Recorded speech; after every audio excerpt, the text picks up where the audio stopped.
side eye. Criminal offensive side eye. Tapi bohong.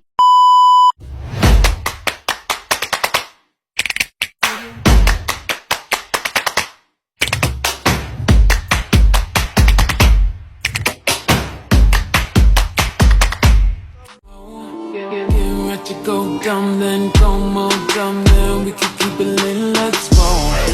I love it, I love it, let's roll. I love it, I love it, let's roll. Pull your panties down. Assalamualaikum warahmatullahi wabarakatuh. Perkenalkan, nama saya Niswatul Makfirah dari absen 3. Perkenalkan, nama saya Najwa Sufa dari absen 21. Perkenalkan, saya Rewa Razik dari absen 29. Perkenalkan, saya Sofia Fitri Aulia dari absen 30. Saya Zulfaira dari absen 35. Kami di sini akan menjelaskan materi dari mata pelajaran fisika, yaitu bahan bakar fosil, dengan guru pengampu Bapak Dimas. Pengertian bahan bakar fosil. Bahan bakar fosil adalah sumber energi yang diperoleh dari sisa-sisa tumbuhan dan hewan purba yang melalui proses geologis dan merupakan sumber daya yang tidak dapat diperbarui lagi. Bahan bakar fosil sangat berperan dalam aspek kehidupan kita sehari-hari, maupun di bidang transportasi, di bidang industri, di bidang pembangkit listrik.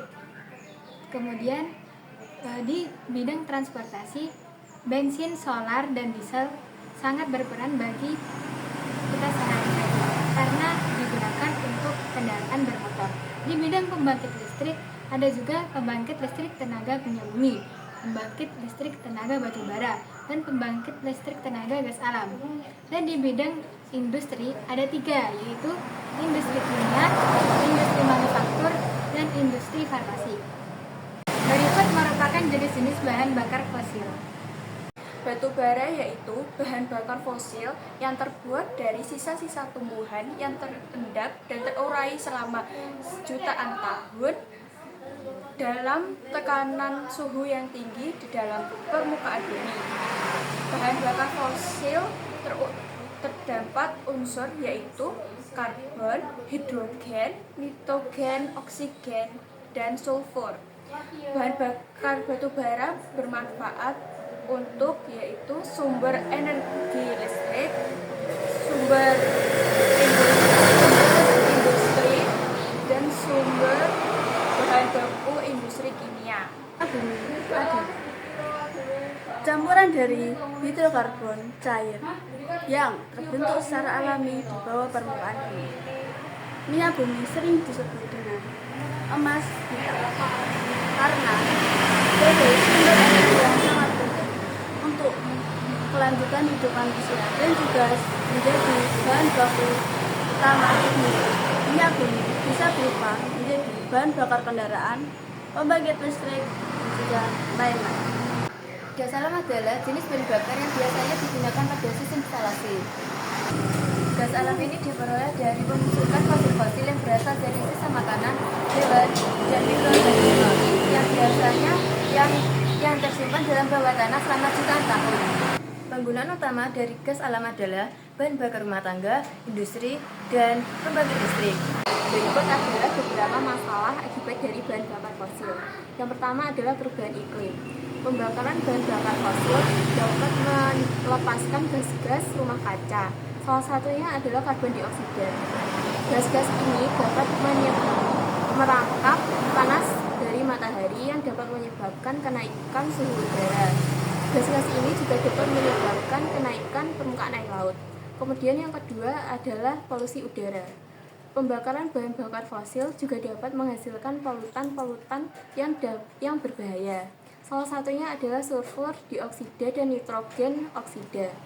Polutan-polutan ini dapat menyebabkan berbagai gangguan kesehatan. Salah satunya adalah gangguan pernapasan dan penyakit jantung. Kemudian yang ketiga adalah kerusakan lingkungan. Pembukaan lahan untuk pengeboran dan pertambangan melibatkan penebangan hutan dapat menyebabkan rusaknya habitat spesies flora dan fauna. Pengeboran dapat menyebabkan erosi tanah dan sedimentasi di perairan terdekat.